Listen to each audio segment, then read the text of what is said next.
नमस्कार, मैं हूं राकेश काला और आप देख रहे हैं वीआईपी न्यूज। आज के जनसदन में चर्चा का मुद्दा है आज की चिट्ठी, और इसी विषय में चर्चा करने के लिए खास मेहमान हमारे साथ बने हुए। आइए सबसे पहले उनका परिचय आपसे करा देते हैं। आरुषि सुंदरियाल जी, राष्ट्रीय प्रवक्ता है यूथ कांग्रेस की। आरुषि जी, आज की इस चर्चा में वीआईपी परिवार आपका स्वागत करता है। और संजीव वर्मा जी, प्रवक्ता है भाजपा के। संजीव जी, आज की इस चर्चा में आपका स्वागत है। सबसे पहले रुख करना चाहूंगा आरुषि जी आपकी तरफ, क्योंकि आज की चिट्ठी का चर्चा का जो विषय है वो आप ही की पार्टी की तरफ से। हम अगर बात करते हैं कांग्रेस प्रदेश अध्यक्ष महाराज साहब की, तो उनका स्पष्ट तौर पे कहना है कि जय भारत अभियान के तहत 30 अप्रैल तक हम चिट्ठी पीएम और सीएम को लिखेंगे, रोज एक चिट्ठी लिखेंगे। कहीं ना कहीं हम महिलाओं की जो समस्या है, उन पर अत्याचार जो बढ़ रहे हैं उनके ऊपर बात करेंगे, किसानों की समस्याओं के ऊपर बात करेंगे, बेरोजगारी के ऊपर हम बात करेंगे, यूपी जो घोटाला हुआ है भाजपा का पे उन्होंने जो सीधा सीधा आरोप लगाया उस पर हम चर्चा करेंगे। उन्होंने ये भी कहा है कि अंकिता हत्याकांड के ऊपर भी हम चर्चा करेंगे, लेकिन बड़े प्रश्न यहाँ पे भी आ जाते हैं कि 2012 में निर्भया हत्याकांड भी हो जाता है, उस वक्त केंद्र में सरकार किसकी थी आपको मालूम होगा। आरुषि जी, जो आज की चिट्ठी है कांग्रेस की तरफ से जो भेजी जा रही है, ये समस्याएं तो चाहे हम बीजेपी की बात करें चाहे कांग्रेस की बात करें, दोनों समय से रही है, लंबे समय से रही है और उसको सब आमजन देखते आ रहे हैं। तो क्या इसमें अलग सा आपको नजर आता है, किस तरीके से वैचारिक पटल पे आप रखेंगी? देखिए, भाजपा एक ऐसी पार्टी है जो मुद्दों से ध्यान भटकाने का काम करती है जनता का, और जो सारा ध्यान होता है वो धर्म पे। और जैसे इन्होंने हनुमान जयंती पे कह दिया कि हमारी पार्टी जो है वो हनुमान जी की तरह काम करती है, तो इस तरीके की बातें करके ये कहीं ना कहीं मुद्दों से जनता का ध्यान भटकाने का काम करते हैं। तो कांग्रेस पार्टी का ये जो अभियान है कि हर रोज एक चिट्ठी जो है माननीय प्रधानमंत्री को और माननीय जो उत्तराखंड की सरकार है उसको लिखी जाएगी, तो इसका उद्देश्य ये है कि एक तो जो उत्तराखंड के मुद्दे हैं वो संज्ञान में आए, और दूसरी बात ये है कि जनता को भी जब रोज चिट्ठी लिखी जाएगी तो और उसके बारे में न्यूज भी आएगी, तो जनता के संज्ञान में भी आएगा कि उत्तराखंड में क्या क्या मुद्दे हैं, और कि धर्म के मुद्दे से उठकर भी उत्तराखंड में और भी बहुत सारे मुद्दे हैं। जैसे कि अंकिता की अगर हम बात करें, अंकिता भंडारी की जो हत्याकांड की बात करें, तो ये जो मुद्दा है ये आप किसी और मुद्दे से इसकी तुलना नहीं की जा सकती। ये एक बिल्कुल डिफरेंट केस है। इसमें सीधे तौर पर भाजपा के लोग इन्वॉल्व है। इसमें सीधे तौर पर जो क्रिमिनल्स है वो भाजपा के लोग हैं, और इसमें सबूत मिटाने का काम भी भाजपा ने किया है। उसमें जो है चाहे बुलडोजर चलवाना हो, सबूतों को नष्ट करना हो, तो केस को जो कमजोर करने का काम भाजपा ने किया है, और जो अपराधी है उन्हें बचाने का काम भाजपा कर रही है। तो इस वजह से ये जो केस है इसकी तुलना और किसी केस से नहीं की जाती। बिल्कुल बिल्कुल, रुक करता हूँ संजीव वर्मा जी आपकी तरफ। संजीव वर्मा जी, देखिए आरुषि जी का सीधा सीधा आरोप आपकी पार्टी के ऊपर है कि जिस तरीके से जो दोष मुक्त है उसमें जिन लोगों पे कार्रवाई चल रही है उनको बचाने का प्रयास किया जा रहा है, तथ्य जानने से पहले उसके ऊपर बुलडोजर चला देना, ये कहीं ना कहीं बड़े प्रश्न चिन्ह आपकी पार्टी के ऊपर खड़े करते हुए नजर आते हैं। संजीव वर्मा जी। राकेश जी, देखिए, कांग्रेस पार्टी की तरफ से अभी एक नया अभियान आरंभ किया गया है। माननीय प्रधानमंत्री जी को चिट्ठी भेजना, माननीय मुख्यमंत्री जी को चिट्ठी भेजना बहुत अच्छी बात है। नई पहल करी है आपने, और नई पहल करी है, चिट्ठी भेजनी है तो चिट्ठी आपको भेजनी चाहिए, एप्रिसिएशन की चिट्ठी भेजनी चाहिए। डबल इंजन के जो इंफ्रास्ट्रक्चर का उत्तराखंड में विकास हुआ है उसको अप्रिशिएट करने की चिट्ठी भेजनी चाहिए। और वेदर रोड्स में जो हमारे बेहतरी के साथ काम किया है, तो रेल, रोड और एयर कनेक्टिविटी पर जो हमारा बहुत शानदार काम है उसके ऊपर आपको चिट्ठी भेजनी चाहिए। कड़ा धर्मांतरण कानून जो उत्तराखंड सरकार के द्वारा बनाया गया है, जिसमें वर्तमान में जिस तरह से कुकर मुद्दे की तरह जगह जगह हजारों की संख्या में मजारे एक बहुत सोचे समझे साजिश के तहत, चाहे वन क्षेत्र हो, चाहे रेलवे स्टेशन हो, चाहे बस स्टैंड हो, चाहे रक्षा संस्थान हो, उनके आसपास जिस तरह से बहुत तेजी के साथ बाजारें बनाई गई हैं, उनके ऊपर माननीय मुख्यमंत्री जी का जो एक कड़ा और सख्त एक्शन हुआ है, और उनको जब हटाया जा रहा है तो वहां पर कोई भी अवशेष नहीं प्राप्त हो रहे हैं। यानी कि एक बहुत सोची समझी साजिश के तहत ये सब किया जा रहा है। लैंड जिहाद, इसके पीछे सबसे बड़ा एक मकसद है। लव जिहाद और लैंड जिहाद, इसके ऊपर कड़ा प्रहार जिस प्रकार से किया गया है, मैं सोचता हूँ उसके लिए हमारे माननीय मुख्यमंत्री जी का हम लोग आभार व्यक्त करते हैं। उनको धन्यवाद करना चाहिए। सबको समान न्याय, समान कानून देने की दिशा में जिस प्रकार से उत्तराखंड सरकार के द्वारा यूनिफॉर्म सिविल कोड का एक ड्राफ्ट लाने का पूरे देश भर में उत्तराखंड सबसे पहला राज्य बना है, उसके लिए आपको चिट्ठी लिखनी चाहिए माननीय प्रधानमंत्री जी को कि बहुत अच्छा काम हुआ है। कठोरतम नकल विरोधी कानून, उसके लिए आपको माननीय मुख्यमंत्री जी को चिट्ठी लिखनी चाहिए कि ये बहुत अच्छा काम हुआ है। हमारे युवाओं का भविष्य उज्जवल हुआ है, हमारे युवाओं का भविष्य सुरक्षित करने की दिशा में हम लोग एक बहुत अच्छा काम कर रहे हैं। नई शिक्षा नीति जिस प्रकार से उत्तराखंड में सबसे पहले हम लोग लागू कर रहे हैं, उसके लिए आपको चिट्ठी लिखनी चाहिए। माननीय प्रधानमंत्री जी का भी आपको धन्यवाद करना चाहिए। अटल आयुष्मान योजना, जो उत्तराखंड का प्रत्येक वर्ग, जिसमें चाहे गरीब हो, मध्यम हो, चाहे उच्च वर्ग हो, सबको समान रूप से हम लोग दे रहे हैं, उसके अप्रिशिएशन के लिए आपको माननीय प्रधानमंत्री जी को चिट्ठी लिखनी चाहिए और उनका धन्यवाद भी करना चाहिए। 2 घंटे में जिस प्रकार से हम एक्सप्रेस हाईवे के माध्यम से देहरादून से दिल्ली तक की जो हमारी कनेक्टिविटी बहुत जल्दी आरंभ होने जा रही है, जिससे हमारा रोजगार बढ़ेगा, जिससे हमारा टूरिज्म बढ़ेगा, जिससे हमारा चार धाम के जितने श्रद्धालु हैं, एक धार्मिक पर्यटन बढ़ेगा और यहाँ पर हमारे प्रत्येक उत्तराखंडी की आर्थिकी बढ़ेगी, आर्थिकी का स्तर एक ऊंचा होगा। उसके लिए आपको माननीय प्रधानमंत्री जी को पत्र भेजना चाहिए। बहुत संजीव जी, एक बात ऐड कर देता हूँ, यूपी SSSC पे चिट्ठी नहीं लिखनी चाहिए, लेखपाल पटवारी पे चिट्ठी नहीं लिखनी चाहिए, अपनों की बैकडोर से एंट्री हो जाती है विधानसभा में, क्या उसके लिए चिट्ठी नहीं लिखनी चाहिए? बिल्कुल लिखनी चाहिए, बिल्कुल लिखनी चाहिए। राकेश जी देखिए, मैं भी इसी बात पे आ रहा था, आपने पहले बोल दिया। UKSSC के ऊपर भी चिट्ठी लिखनी चाहिए कांग्रेस पार्टी को कि UKSSC में हमारी सरकार ही है जिसने एक कड़ा मादा और कड़ा एक कड़ी दृष्टि रखते हुए UKSSC के 5 जो शीर्ष के अध्यक्ष और तमाम बड़े अधिकारी थे, उनको जेल की सलाखों के पीछे भेजने का काम किया। 50 से अधिक जो इसमें नकल नेक्सस में शामिल लोग थे, उनको जेल की सलाखों के पीछे भेजने का काम किया। और जिस प्रकार से अभी मेरी बहन बोल रही थी अंकिता हत्याकांड की बात, तो 24 घंटे के अंदर हमारी सरकार के द्वारा तमाम जितने भी 3 हत्यारोपी हैं, उनको जेल की सलाखों के पीछे भेजने का काम किया। जैसा भी आपने कहा विधानसभा भर्ती की बात करी, तो विधानसभा भर्ती में जो भी अनियमितता थी, उसके लिए माननीय मुख्यमंत्री श्री पुष्कर सिंह धामी जी के द्वारा पहल करते हुए, जबरदस्त पहल करते हुए तमाम भर्तियों को निरस्त करने के लिए माननीय विधानसभा अध्यक्ष जी से आग्रह किया गया कि आप तमाम भर्तियों को, जहां पर भी आपको अनियमितता दिख रही है, उनको आप तमाम निरस्त करें। बिल्कुल सर, लेकिन जो दोषी थे उन पे क्या कार्रवाई हुई, जिनके कारण ये भर्तियां हुई, क्या उन पे कार्रवाई हुई या होगी? राकेश जी देखिए, मैंने कहा अभी जितने लोग हमने पकड़े थे जो नकल नेक्सस में शामिल थे, उनको जेल भेजने का काम किया। संजीव जी, मेरा प्रश्न है, विधानसभा में बैकडोर से जिनके द्वारा एंट्री हुई थी, क्या उन पे कार्रवाई हुई?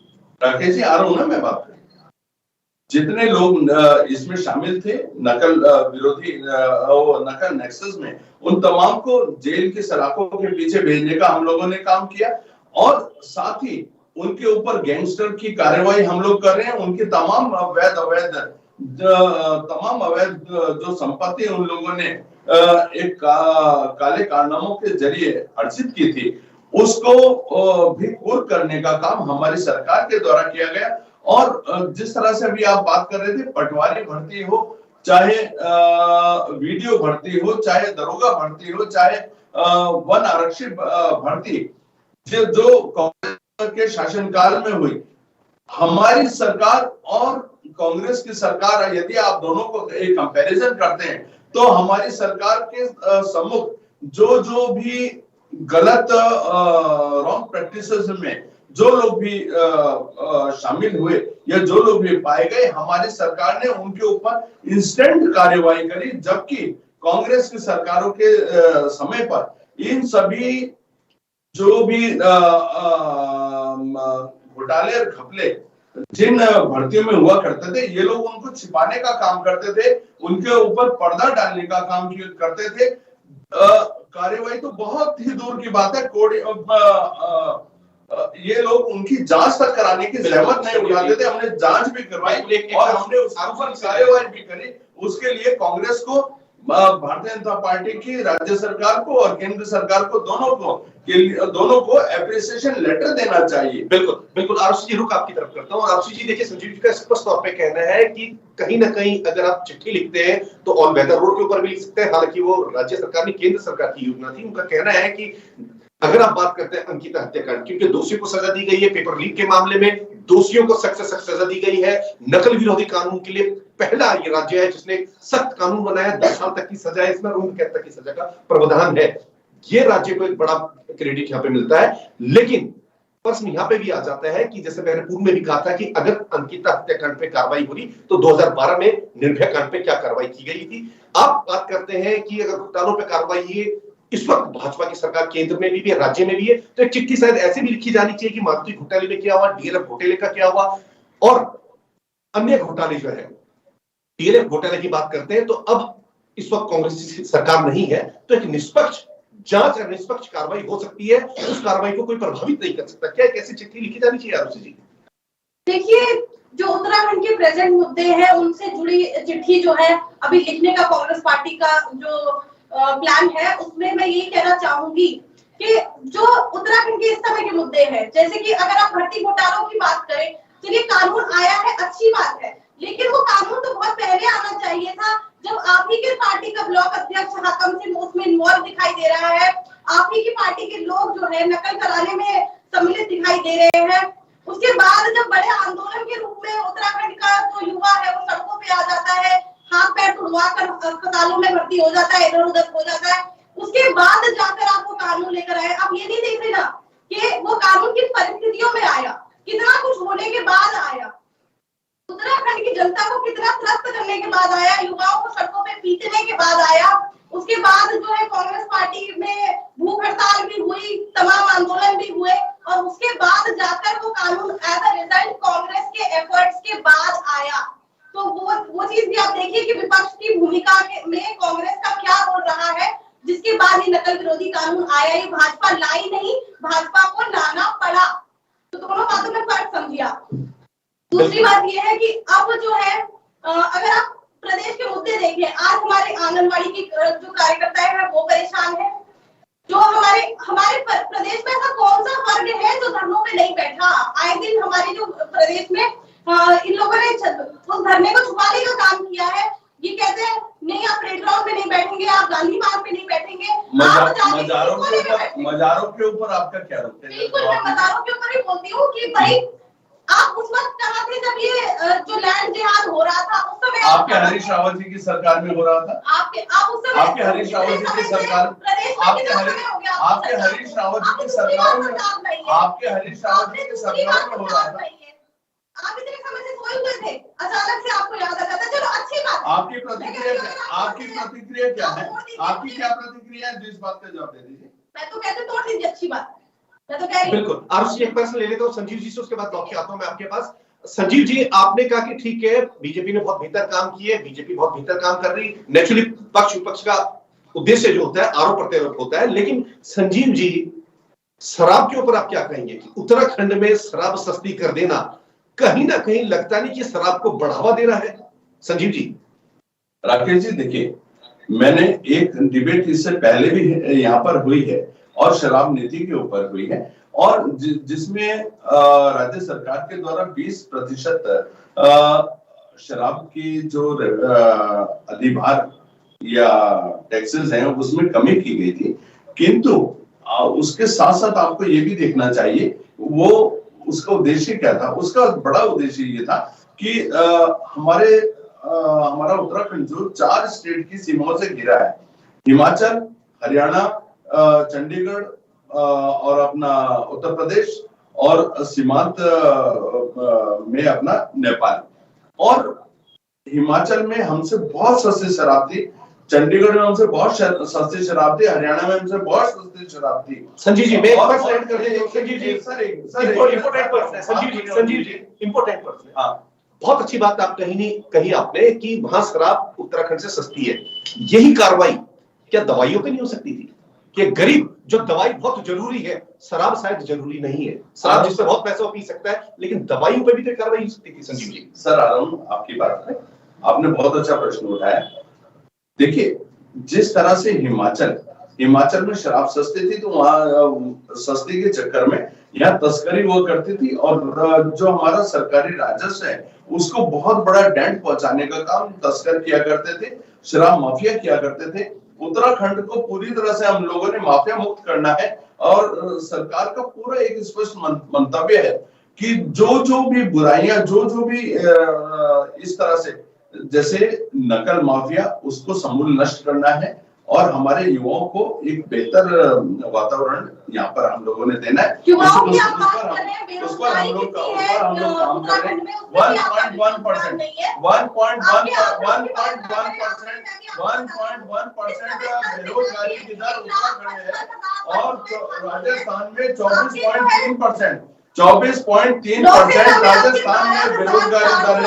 और राकेश जी अभी जैसे आपने कहा था, अभी आपने कहा कि दवाओं के मूल्य की आपने बात करी, तो जन औषधि केंद्रों के माध्यम से केंद्र सरकार के द्वारा तमाम रोजाना संख्या में लगातार वृद्धि की जा रही है जन औषधि केंद्रों में, और 80 से 90% दवाओं के मूल्य में कटौती की जा रही है, जो गरीब को एक बहुत अच्छा मैं कह रहा हूं गरीब के लिए एक वरदान सिद्ध हो रहा है। साथ ही जिस तरह से 2022 का जो चुनाव हुआ था, उसमें हमने जनता से वायदा किया था कि हम 3 सिलेंडर आपको फ्री देंगे, तो उस दिशा में सरकार आगे बढ़ी है, और हमने 3 सिलेंडर मुफ्त देने का काम। संजीव जी क्या ये योजना केवल इलेक्शन के टाइम होगी?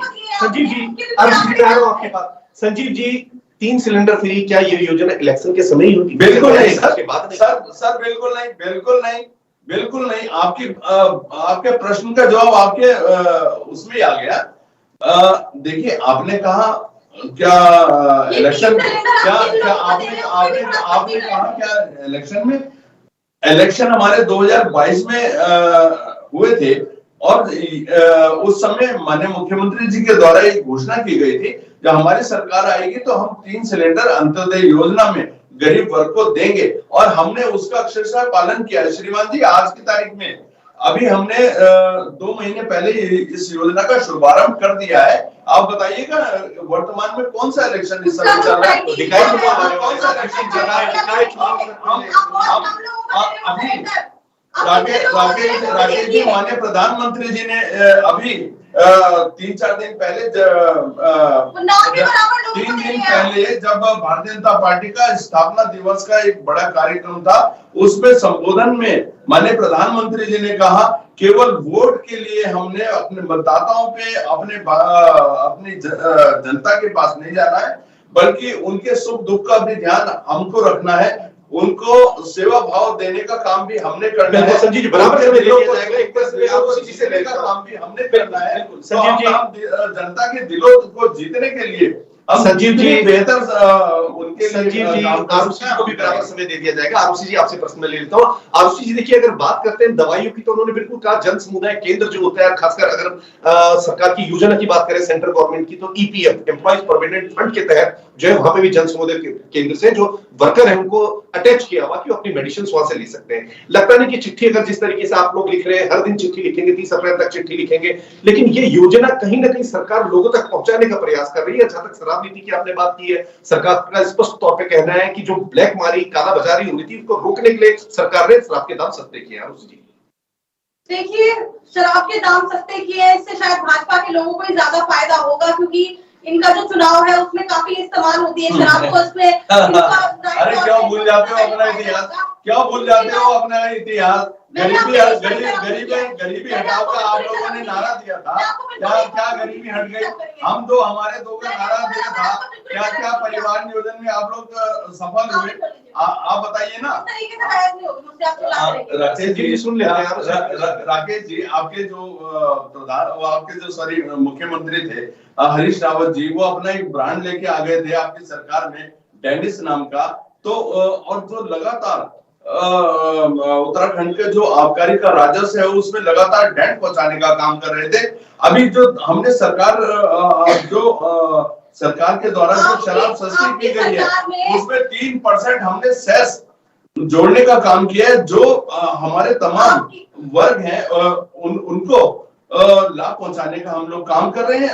आप ये देखिए, हम उस पैसे का शिक्षा पे खर्च कर रहे हैं, उस पैसे का स्वास्थ्य पे खर्च कर रहे हैं, उस पैसे का युवाओं के इंफ्रास्ट्रक्चर पे, युवाओं के जो बेहतरी है उसके ऊपर हम लोग खर्च कर रहे हैं। इंफ्रास्ट्रक्चर को और मजबूत बिल्डअप करने के लिए हम लोग काम कर रहे हैं। आपने जो है युवाओं के रोजगार पे डाका डालने का काम किया है, ये भ्रष्टाचार के तहत ये सारी चीजों का कॉपीराइट कांग्रेस पार्टी के पास है। ये सारी चीजों का कॉपीराइट कांग्रेस पार्टी के पास है।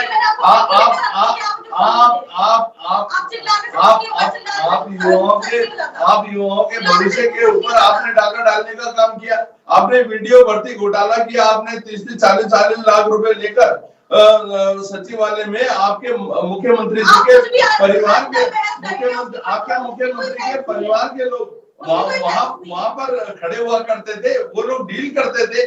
क्या भूल गए? क्या भूल गए हैं? क्या दादाजी की बेटी को जो है भर्ती मिलती है आपके यहाँ, आपके विधानसभा अध्यक्ष की बेटे को भर्ती मिलती है आपके यहाँ। अपना इतिहास देखिए, आप अपना इतिहास देखिए, कौन सा विकास कर दिया आपने? कौन सा विकास कर दिया? कौन सा इंफ्रास्ट्रक्चर का बिल्डअप किया? कौन सा इंफ्रास्ट्रक्चर का बिल्डअप कर दिया? आपकी जो प्रवक्ता गरिमा दसोनी जी, वो जिस समय राकेश जी अभी जिस समय अग्निवीरों की भर्ती का एक मुद्दा चल रहा था, तो उन्होंने एक बड़ा शर्मनाक बयान दिया था। उन्होंने कहा था कि ये जो अग्निवीर जा रहे हैं ये आतंकवादी, ये हम आतंकवादी बना रहे हैं। उन्होंने इतना शर्मनाक बयान दिया, और मैं सोचता हूँ नेशनल चैनल के ऊपर भी उसकी घोर भर्त्सना की गई थी कि हमारे युवाओं के ऊपर जो इतनी एक जबरदस्त विपरीत टिप्पणी की गई थी। उनको शर्म आनी चाहिए, उनको पूरे देश भर से माफी मांगनी चाहिए। बेरोजगार हो जाएगा, रिटायर हो जाएगा, उससे अरे आपको मालूम ही नहीं, आप भ्रमित करते हैं, आप भ्रमित कर रहे हैं। आपकी सरकारें, आपकी पार्टी भ्रमित करती है। आप ये देखिए 25% अग्निवीर, उसके अंदर से उनका सिलेक्शन होना है, और जो 75% उसमें शेष रहेंगे, वो जितने भी हमारी अर्धसैनिक बल हैं, जितनी भी हमारी सरकारी अर्धसैनिक, सरकारी और अर्ध सरकारी जितनी भी हमारी विभाग हैं, उनके अंदर उनको टॉप प्रायोरिटी पर उनको आरक्षण दिया जाएगा। इस बात की तमाम राज्य सरकारों के द्वारा भी घोषणा कर दी गई है। कितना झूठ बोलेंगे, कितना बरगलाएंगे दुनिया को। अब हर व्यक्ति सोच चुका है, हर व्यक्ति जान चुका है।